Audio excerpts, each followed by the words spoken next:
இணைப்பிலே காத்திருங்க. தற்போது மூத்த பத்திரிகையாளர் திரு துரை கருணா நம்மோடு இணைப்பில் இருக்கிறார். அவரிடம் பேசலாம். வணக்கம் திரு துரை கருணா.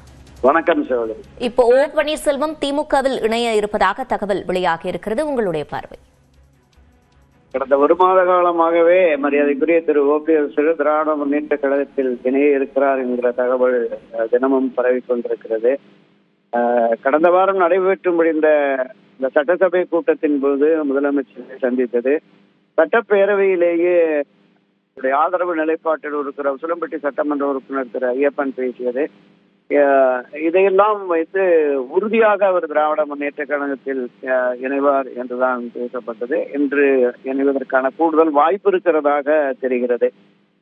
அனைத்து இந்திய அண்ணா திராவிட முன்னேற்ற கழகத்தில் பல ஆண்டுகள் தொடர்ந்து பயணித்தவர்.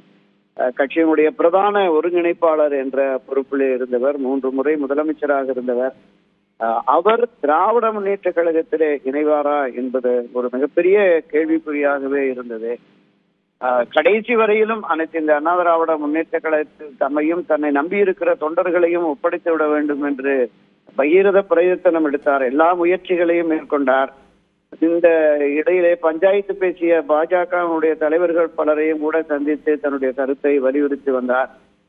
இறுதியா இந்திய அணியிலே இணைந்து என்னுடைய அருமை அண்ணன் எடப்பாடி என்று பேசிய திரு டிடிவி தினகரனை கூட கேட்டுக்கொண்டார்.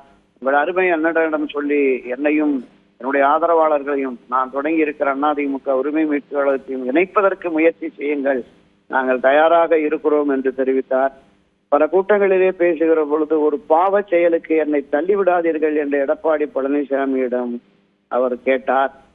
ஆனால் இன்று எதுவுமே நடைபெறாத ஒரு சூழலில் தன்னுடைய அரசியல் எதிர்காலத்தை கருதி இந்த முடிவை எடுத்திருக்கிறார் என்றுதான் பார்க்கிறேன். ஆனால் நிச்சயமாக அவருடைய ஆதரவாளர்களும் சரி, அனைத்து இந்த அண்ணா திராவிட முன்னேற்ற கழகத்தில் பயணிப்பவர்களும் சரி இந்த நிலைப்பாட்டை ஒப்புக்கொள்ள மாட்டார்கள்.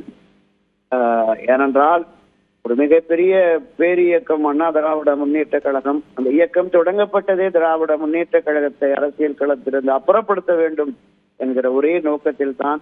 அதில்தான் புரட்சித் தலைவர் எம்ஜிஆர் அவர்கள் கடைசி வரையில் உறுதியாக இருந்தார். ஜெயலலிதா அவர்களும் உறுதியாக இருந்து திமுக எதிர்ப்பில் அவர்கள் இருந்தார்கள்.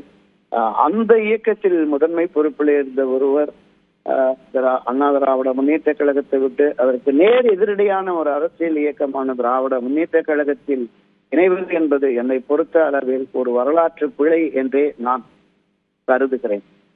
இணைப்பில் வந்து கருத்துக்களை பதிவு செய்தமைக்கு நன்றி திரு துரை கருணா. முன்னாள் முதலமைச்சர் ஓ பன்னீர்செல்வம் திமுகவில் இணைய இருப்பதாக தகவல் வெளியாகி இருக்கிறது. இன்றைய தினமே தன்னுடைய எம்எல்ஏ பதவியை அவர் ராஜினாமா செய்யவும் வாய்ப்பிருப்பதாக கூறப்படுகிறது. முன்பாக கடந்த 20ஆம் தேதி இடைக்கால பட்ஜெட் கூட்டத்தொடரில் கூட முதலமைச்சரை ஓ பன்னீர்செல்வம் சந்தித்திருந்தார். அதற்கு முன்பாகவும் பல்வேறு சமயங்களில் அவர் முதலமைச்சரை சந்தித்திருந்தார்.